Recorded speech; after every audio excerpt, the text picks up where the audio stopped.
Di zaman ini orang yang ngamalkan sunnah lebih mulia daripada zaman dahulu. Di zaman dahulu orang mengamalkan sunnah dapat pahala mengamalkan sunnah. Tapi di masa kefasatan umat manusia, Nabi Muhammad SAW bersabda dalam hadisnya, "Man ahya sunnati inda fasad."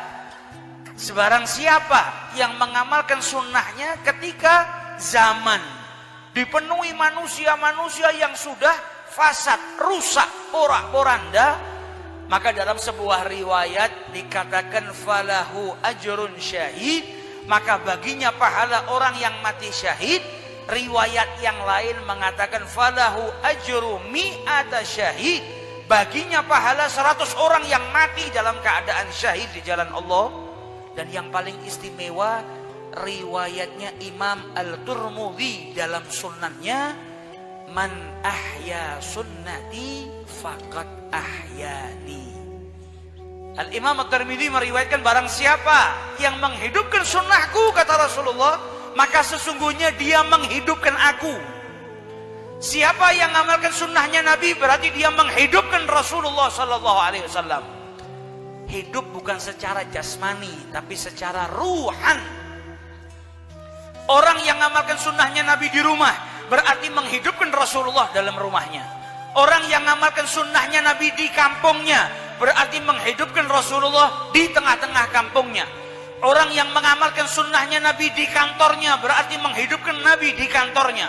Orang yang menghidupkan sunnah Nabi di pondok pesantren berarti dia menghidupkan Nabi di tengah-tengah pondok pesantren. Dan manfaatnya apa? Dalam Al-Quran Allah subhanahu wa ta'ala berfirman, wa ma kana Allahu liyu'adzibahum wa anta fihim. Dan Allah subhanahu wa ta'ala tidak mungkin menurunkan musibah, tidak mungkin mengazab sekelompok kaum sedangkan engkau ada di tengah-tengah mereka ya Rasulullah. Janjinya Allah, kalau Nabi ada di tengah-tengah mereka, tidak akan ada bencana yang turun. Para ulama mengatakan ayat ini tidak harus dengan wujudnya Nabi Muhammad di zaman terdahulu. Tapi sebagian mufassirin al-arifu billah, orang-orang yang arif billah, mereka mengatakan bahkan secara maknawi pun ketika seseorang menghidupkan Rasulullah di hatinya, di rumahnya, di tempat manapun dia berada, maka Allah juga tidak akan menurunkan siksanya atau azabnya selagi Nabi Muhammad SAW ada di tengah-tengah mereka. Dan alhamdulillah di mana namanya pondok pesantren, di situ menghidupkan sunnahnya Nabi. Kalau menghidupkan sunnahnya Nabi, dalam hadis dikatakan faqad ahyani, maka sesungguhnya dia menghidupkanku, kata Rasulullah SAW. Bukan hanya pondok pesantren, pengajian-pengajian kita lihat semakin besar, semakin rame. Dan di setiap acara pengajian di situ diajak kita bersama-sama berzikir ngingat Allah, bersolawat kepada Rasulullah. Rutinan yang ada di pondok pesantren ini kita diajak yang belum sempat ngaji di masa mudanya, yang terlalu banyak buang waktu di masa mudanya, sehingga belum kenal dengan Nabi Muhammad SAW. Maka di pondok pesantren, di pengajian-pengajian seperti rutinan yang ada di sini, kita diajak bersama-sama untuk lebih kenal dengan Nabi, untuk lebih cinta dengan Nabi Muhammad. Karena zaman yang fasik ini, kalau kita nggak pegangan kuat dengan Nabi besar Muhammad, binasa kita, ke bawah arus.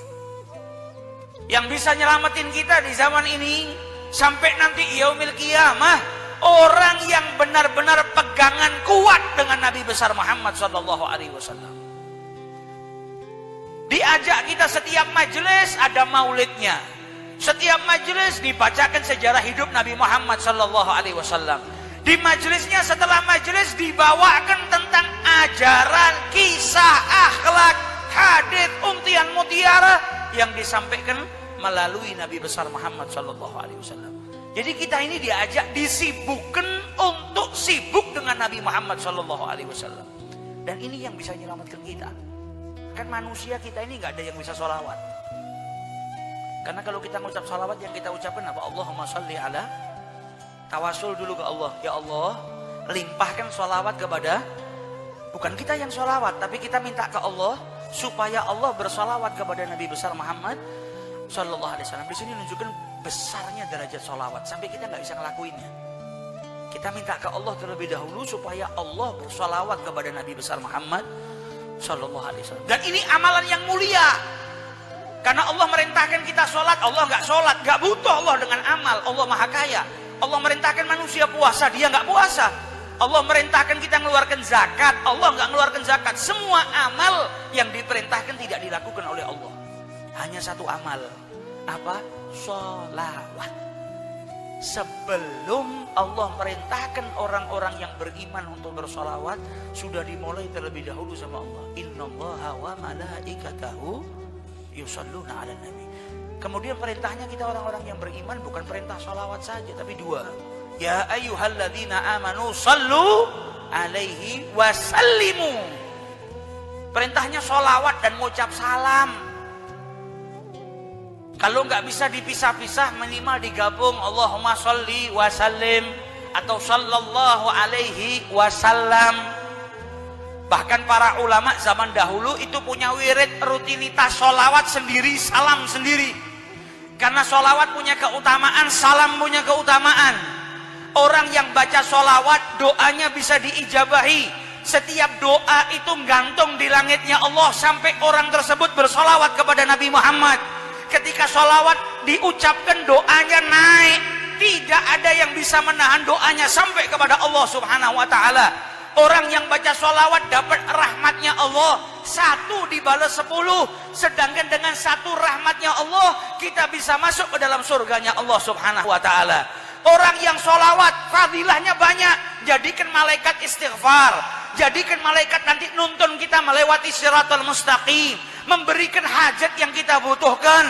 Ribuan manfaatnya sholawat, daripada hadisnya Nabi maupun athar yang diriwayatkan oleh para ulama, sehingga dikatakan kalau andai saja keutamaan sholawat itu ditulis tintanya dari air laut, kemudian tempat buat nulis atau kertasnya dedaunan yang ada di seluruh penjuru dunia, masih kurang untuk mencatat keutamaannya sholawat kepada Rasulullah SAW.